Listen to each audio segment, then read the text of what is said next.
The RSPCA had an isolated farm staked out for months, while the Law Enforcement Division built up a pattern of illegal meetings. Yesterday morning, 4 RSPCA officers from Sydney accompanied a local officer on a raid.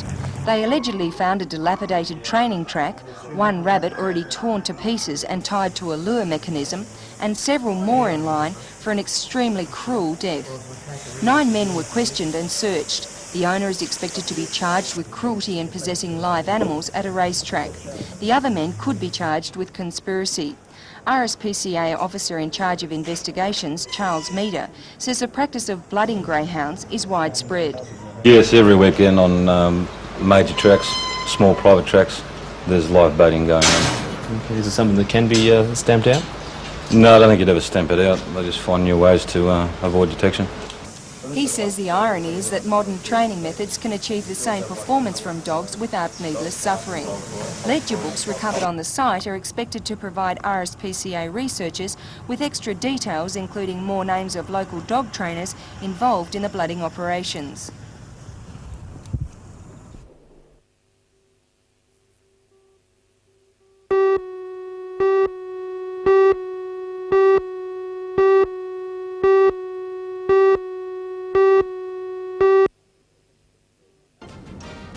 An American expert on management says middle managers and foremen hold the key to better international company performance. Dr. Janice Klein is holding consultations and seminars for several companies in Newcastle, where she says the team approach is becoming vital to marketing success. For all the news, join us tonight at 6.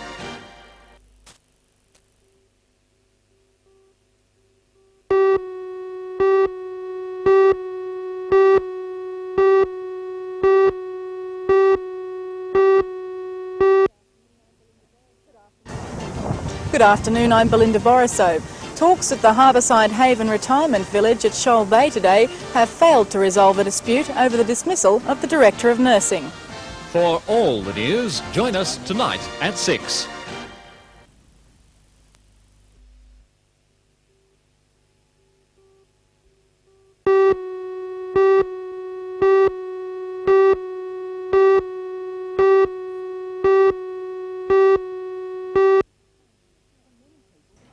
For many people, finding a job becomes a real trial. Some find themselves on a merry-go-round of rejections and don't know how to break the cycle.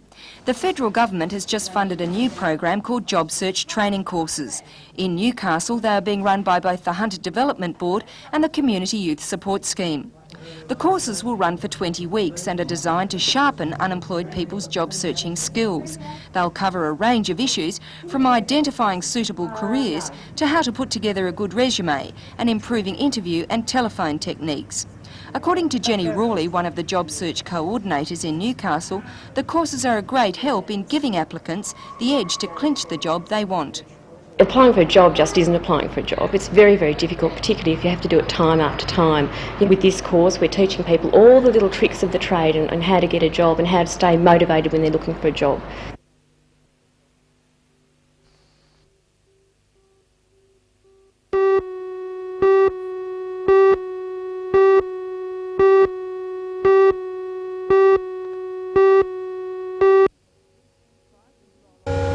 Fire control officers from throughout the Hunter attended the firefighting unit trials. The 2 units have cost $65,000 and have been built locally. Port Stephens Bushfire Brigade Fire Control Officer Alan Hepplewhite says the units can carry up to 3,800 litres of water and are a great improvement on conventional firefighting units. Well, the poorest efforts of the hydraulic is equivalent to the maximum of the old petrol pump style. So what we're in fact saying, we've got more pressure, we can deliver more water, and certainly safer for the firefighters because they can stand off further away from the fire and do just an effective job.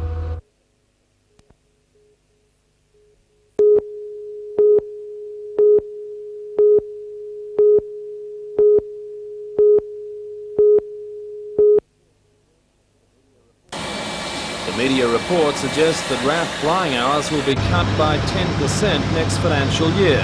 The constraints would badly affect front-line squadrons, including FA-18 Hornets and F-111s. The Air Force is facing unprecedented resignation rates of pilots and navigators. Any cuts in flying time will mean more valuable hours being used for training purposes, leading to a dramatic decline in operational experience. The unnamed military sources say the decline in experience could take decades to overcome. A Defence Department media officer said the Air Force is currently examining its options under the terms of the 5-year defence program. However, the department was not prepared to say what, if any, cuts will be made to flying time. In any case, military flying hours are a closely guarded secret. No official decisions are expected to be released until next year's federal budget in August.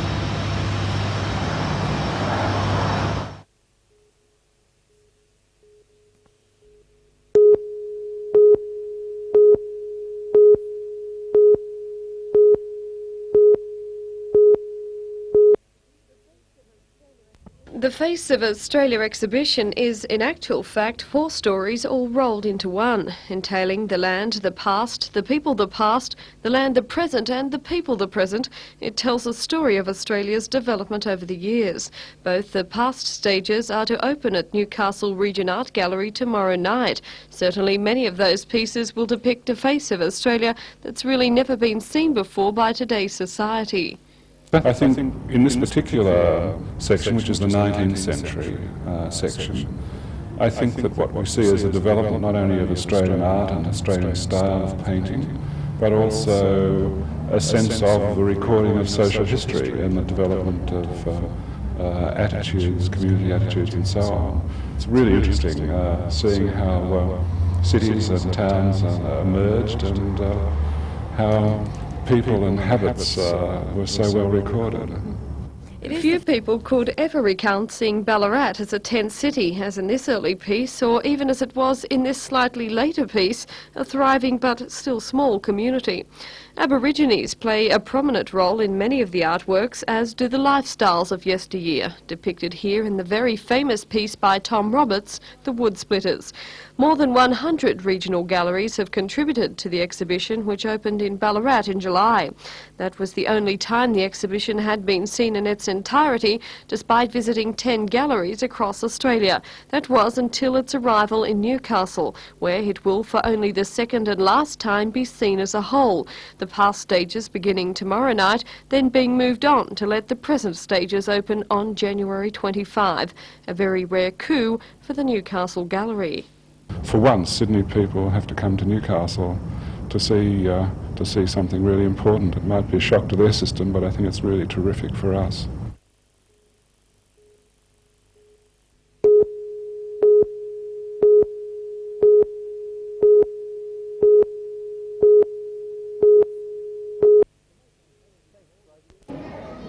Thanks, Tracy. The Maitland Heritage Mall will be officially opened at 5 to 8 by Chairman of the Maitland Bicentennial Committee, Mr Ian Wilson. The idea to transform the 300 metres of High Street, which has carried vehicles for over 170 years, was first suggested 14 years ago. However, it wasn't until 1986 that the council decided to make it its bicentennial project, and it wasn't until April this year that work started. Tonight, that long process comes to fruition. Organisers had hoped that around 20,000 people would witness the opening, but the weather is against them. Nevertheless, several hundred have braved the wintry conditions to sample the pre-opening entertainment, and that includes live bands and the finals of the Miss Maitland contest. The girls also battling the conditions. Opening celebrations will continue for the rest of the week. Samantha works in a fashion boutique, and her hobbies and interests include going to the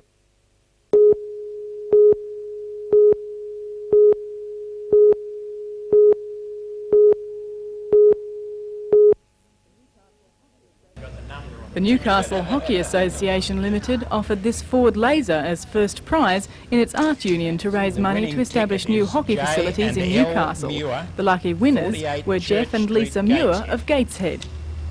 And I'm secretary of the Newcastle Hockey Association, and you bought some tickets in an art union for us. Oh, yeah, that's and right. it's a pleasure to advise that you're the winner of the Ford Laser car from that. You're joking? No. Oh, jeez. Just like. How do you feel about the fact you just got yourself a laser? It's great. I've never won anything before. Did you think you'd win this time? No, I do forgot it was on, yeah. The Art Union has raised more than $90,000 towards establishing 7 grass hockey fields at District Park and 2 synthetic surfaces on the International Sports Centre grounds. It's hoped sponsors will help raise the balance of the $1.5 million project, with work expected to start in March. Then the Hunters hockey players will have a first-rate venue close to home. Well, our representative players have to travel to Sydney to have an opportunity of playing on the synthetic surfaces. So this will put an end to that? Certainly hope so, and hopefully the Sydney people will travel to Newcastle to have some of their training sessions, which will help us as well.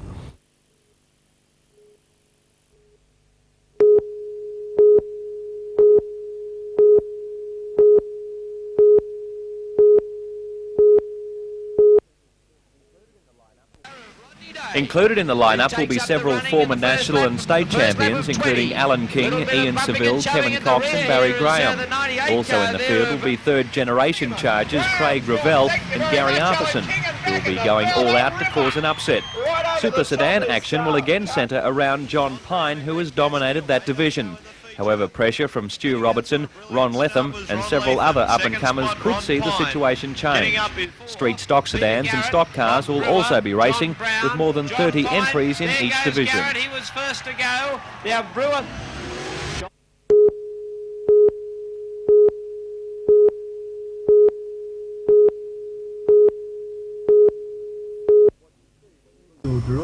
What you see when you look at the Hexham floodplains depends on your point of view. Environmentalists see a fragile natural environment devastated by the cutting off of its lifeblood, salt water.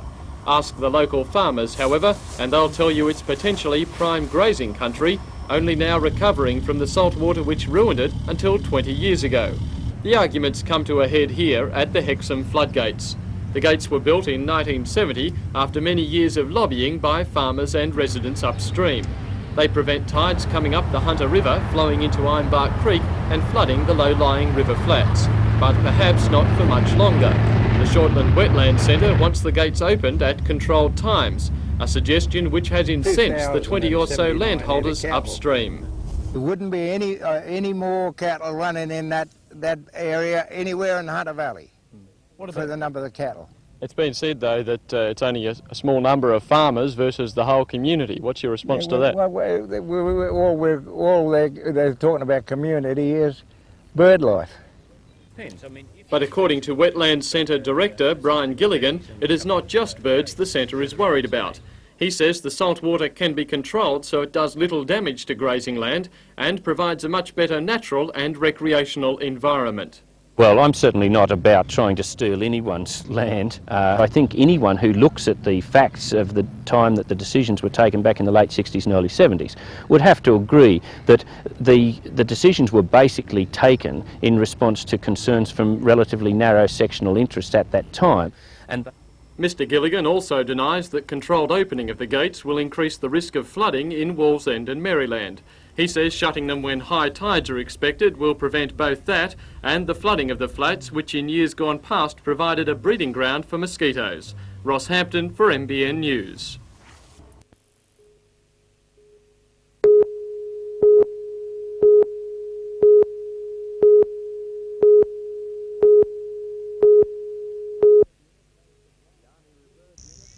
The Army Reserve Unit based at Waratah moved into Blackned's Bay yesterday to put their engineering skills to civilian use. The walking trail is a bicentennial project costing $30,000 and funded equally by Lake Macquarie Council and the state government. 60 members of the unit, including a detachment from Sydney, set themselves a 2-day target to install footbridges, gates and stiles, saving the community an estimated $20,000. The site has been scarred by four-wheel drive activity, but the Army...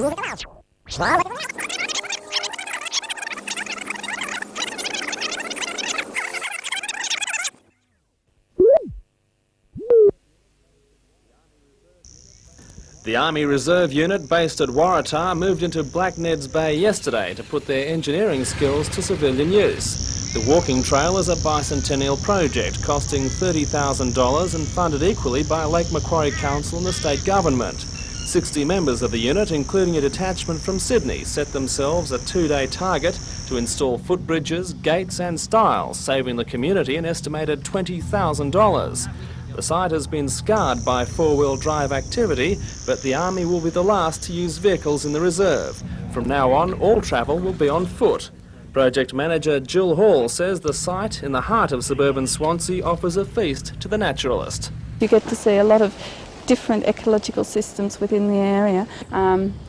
The real danger to this area has been that four-wheel drives have been coming in and destroying a lot of the vegetation, chopping up the wetlands area, and this project will see that the area remains the way it is. After 2 days of hard slog through mud and mosquito-infested wetlands, the soldiers weren't as impressed, but they're proud enough of their contribution in the service of Mother Nature. We're very proud of what the soldiers have done, and it's all their work, and I'm proud to be associated with the soldiers in the reserve. Okay, that's great. Thanks, mate.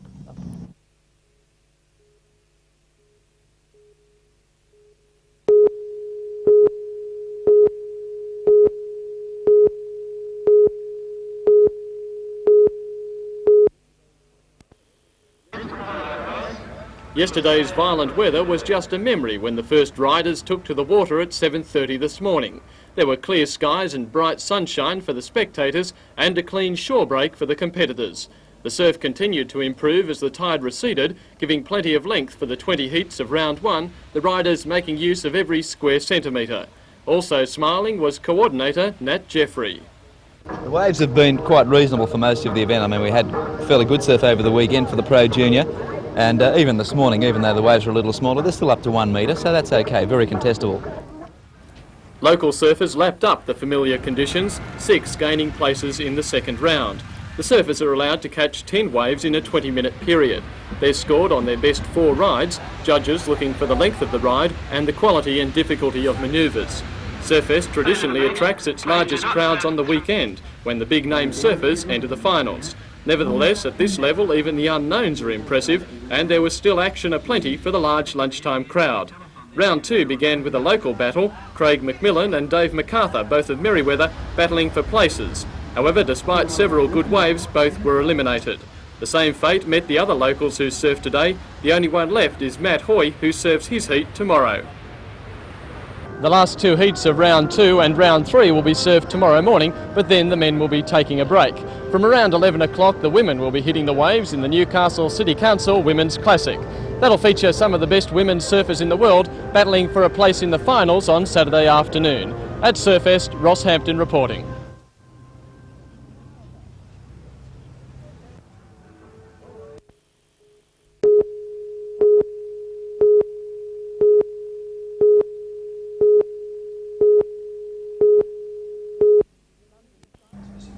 London Science Museum Director Dr Neil Cossins is here at the invitation of the Institution of Engineers.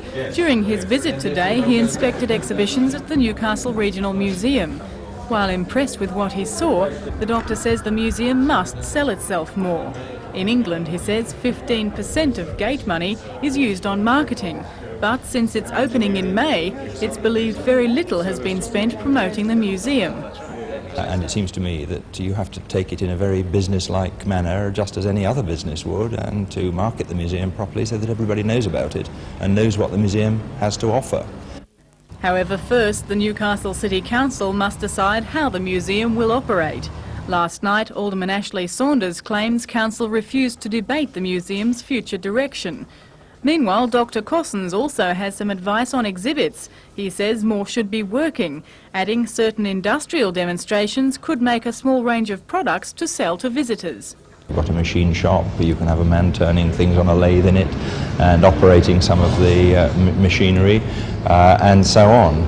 And a great trend in industrial museums worldwide is for them to operate, to make things, to become, in their own right, interactive centres. Dr Cossins will discuss museums of science and industry at a public lecture at the museum tonight at 7:30.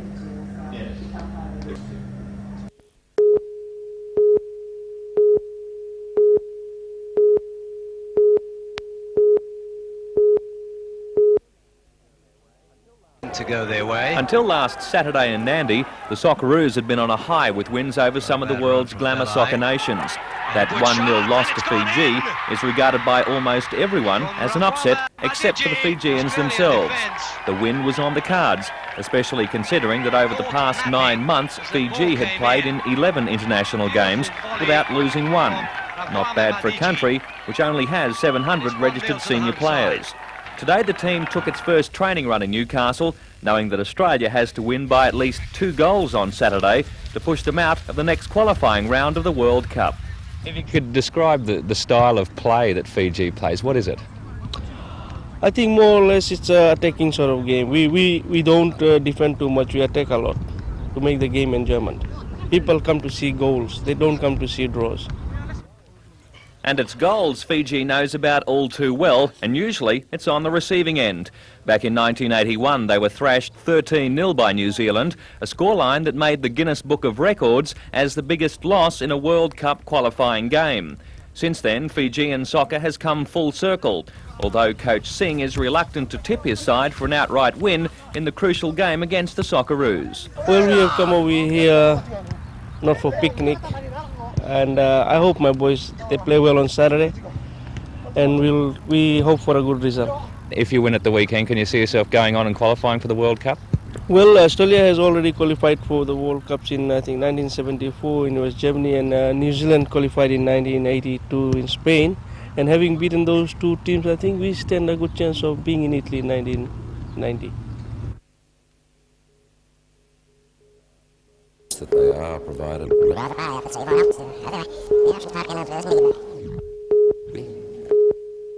begin to learn their craft and trade. The original schoolhouse has stood in the grounds for the past 101 years. The timber building has not been used